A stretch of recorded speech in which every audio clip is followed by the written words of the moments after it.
L'amélioration de la desserte de la capitale et d'autres villes du pays en énergie électrique préoccupe au plus haut point.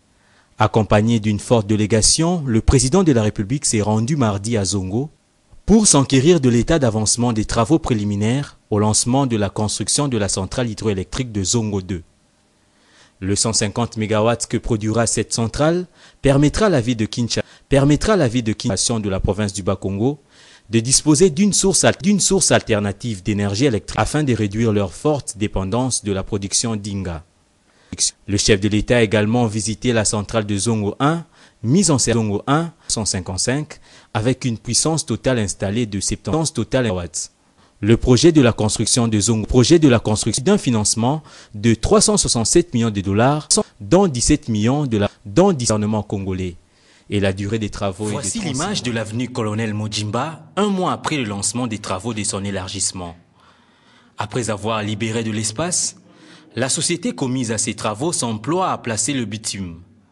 Les travaux avancent à grands pas, mais les automobilistes redoutent les embouteillages et voudraient les voir s'accélérer la veille de la rentrée scolaire. Direction commune de Bandalungwa, plus précisément sur l'avenue Kasavubu, où un pont est en train d'être jeté. Selon les sources dignes de foi, l'avenue sera réouverte le 24 septembre prochain. Un autre pont a été jeté, toujours dans cette commune, mais celui-ci reliera Bandal-Sikine au quartier GB dans la commune de Kitambo. Suite à quelques difficultés rencontrées, ce pont n'a pas pu être opérationnel le 31 août comme prévu. En principe, on devrait terminer les travaux, mais on a eu un petit retard compte tenu à certaines difficultés qu'on a rencontrées ici sur le chantier. Il y a les câbles de la SNL qu'on a rencontrés, il y a le socle du côté de la quilée gauche de notre quilée. Puis il y a le problème aussi, on a travaillé sous l'eau avec la quilée gauche. Mais le grand travail vient d'être fait. Les travaux de poutres et des entretoises qu'on vient de faire, ce qui reste, c'est les tabliers. Donc dans une semaine et demie, on peut tout terminer. Cette voie secondaire aura le mérite de désengorger l'avenue Kasavubu, théâtre des embouteillages aux heures de pointe. Le 5 septembre 2011, la rentrée scolaire sera effective. Et nous invitons les enseignants à être présents, non seulement à l'école, mais à encadrer les enfants. C'est sur cette note de satisfaction que se sont achevées tard dans la soirée les concertations qui regroupaient d'une part l'intersyndicale de l'EPSP et de l'autre le gouvernement. La rentrée des classes de ce lundi 5 septembre aura bien lieu. Le regroupement des syndicats de l'EPSP a obtenu du gouvernement l'octroi d'une prime de fonction spéciale aux enseignants à l'issue de 8 jours de débats houleux. L'enveloppe, 6 milliards de francs congolais pour le dernier trimestre de l'année en cours. Le cahier de charges des syndicalistes comportait un seul point, la rémunération. Nous sommes fiers d'annoncer que l'enseignement primaire, secondaire, professionnel aura la prime de sa fonction de pédagogue. La fonction de pédagogue, l'enseignant congolais l'assumera à nouveau dès ce lundi.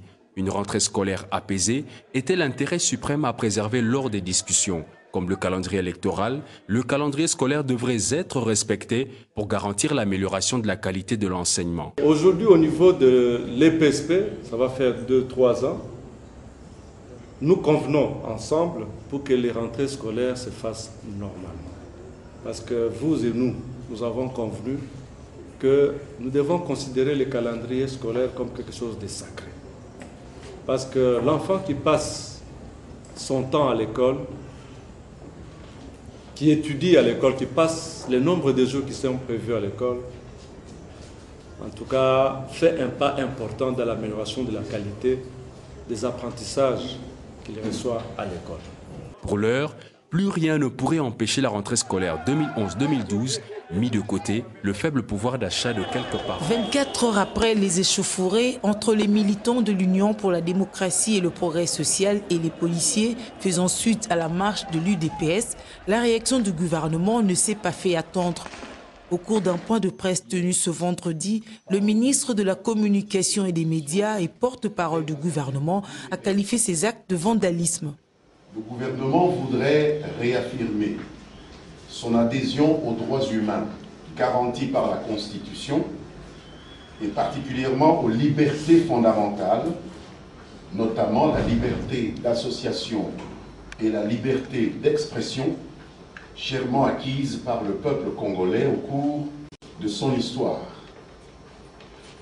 Le gouvernement, en même temps, tient à exprimer sa ferme condamnation de la violence, la barbarie et le vandalisme qui constituent autant de violations graves des dits droits et libertés qui sont garantis aux victimes de l'agitation désordonnée à laquelle il nous a été donné d'assister hier. Pour Lambert Mende, la période électorale étant fragile, les différents acteurs n'auront d'autre choix que de définir leur comportement pour un climat apaisé. D'où l'importance de la signature du Code de bonne conduite qui devrait être respecté par toutes les parties. Il s'agit en fait d'un hommage que les acteurs politiques se doivent de rendre à leur pays et à leur peuple.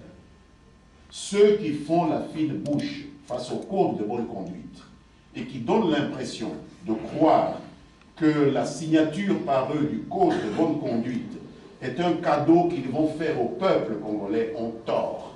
Allusion a été également faite au cours de ce face-à-face sur la situation sécuritaire, notamment dans les zones où sévissent encore des forces rebelles.